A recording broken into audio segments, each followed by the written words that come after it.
Train দুর্ঘটনা এড়াতে লোকো পাইলটদের মানসিক চাপ কমানোর দিকে বিশেষ নজর দিতে চলেছে ভারতীয় রেল। লোকো পাইলটদের বিশ্রামের দিকে নজর দেওয়া হচ্ছে বিশেষ করে। তার জন্য লোকো পাইলটদের বিশ্রাম করার ক্রু রানিং রুমগুলি ঢেলে সাজানো হচ্ছে। ঘর শীততাপ নিয়ন্ত্রিত করা হচ্ছে, পাশাপাশি ঘুমানোর খাট ও বিছানা আধুনিক দেওয়া হচ্ছে।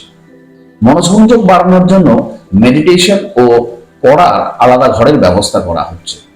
এছাড়াও লোকো পাইলটদের সুবিধার জন্য ট্রেনের ইঞ্জিনে বসানো হচ্ছে আধুনিক টয়লেট। যে লোকো পাইলটদের ওপর আস্ত একটা ট্রেনের দায়িত্ব থাকে, তার বিশ্রাম নিয়ে অনেক অভিযোগ এর আগে উঠেছে। এবার থেকে loco pilot, assistant loco pilot, train ম্যানেজারদের 8 ঘন্টার উপর কোনো ডিউটি নয়।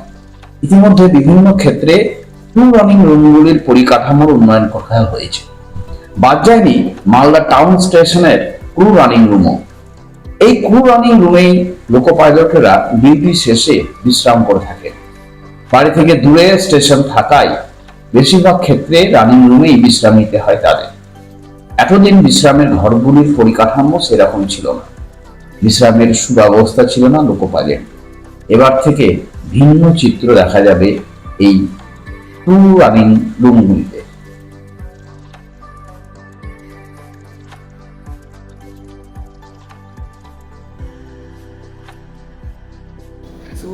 पहले तो मैं ये बता दूं कि लोको पायलट्स जो हमारे ट्रेन को चलाते हैं, लोको पायलट्स, असिस्टेंट लोको पायलट और ट्रेन मैनेजर, ये पूरा क्रू का सिस्टम होता है हमारा।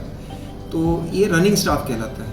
और रनिंग स्टाफ की हम लोग उनके वर्क एंड रेस्ट की और उनको किस तरह से उनको रेस्ट कराना है, जबकि वो अपने घर से दूर जा कर के कहीं पे साइन ऑफ कर रहे हैं, तो वहाँ के बाद उसको कहाँ पे किस प्रकार से रेस्ट कराना है, इसके बड़े बड़े अच्छे रेलवेज़ के सिस्टम्स होते हैं।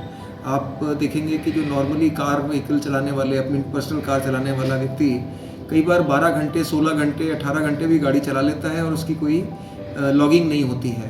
Even for that matter trucks में भी कई बार ऐसा देखा गया है।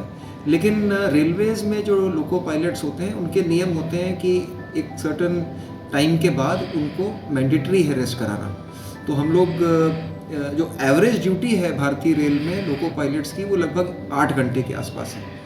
और इनके अगर वो आउट स्टेशन है, यानी कि वो गांव में भी कोई एरिया है, तो वहाँ पे अगर लॉबी है, वहाँ साइन ऑफ कर रहा है, तो वहाँ पे रेलवेज़ पूरा एक रनिंग रूम बनाती है, जो कि आप समझ सकते हैं कि एक लगभग 2 सितारा होटल की तरह होता है, जहाँ पे उनको खाना पीना मिलता है, एसी रेस्ट करने की फैसिलिटी मिलती है, और साथ में वहाँ पे meditation room, gymnasium, reading room, इस तरह की फैसिलिटीज़ हम लोको पायलट्स को प्रोवाइड करते हैं।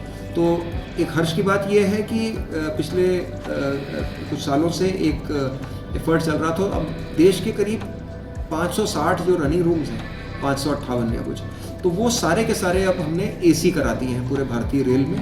मालदा मंडल में भी सारे हमारे रनिंग रूम्स जो हैं वो एयर कंडीशनड हैं।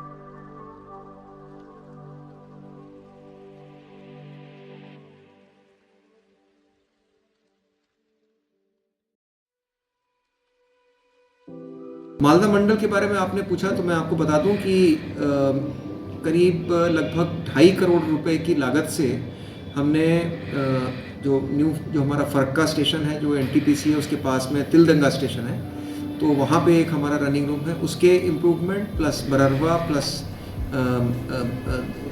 2 और स्टेशंस को जोड़ करके 2.5 करोड़ का एक वर्क सैंक्शन हो गया है।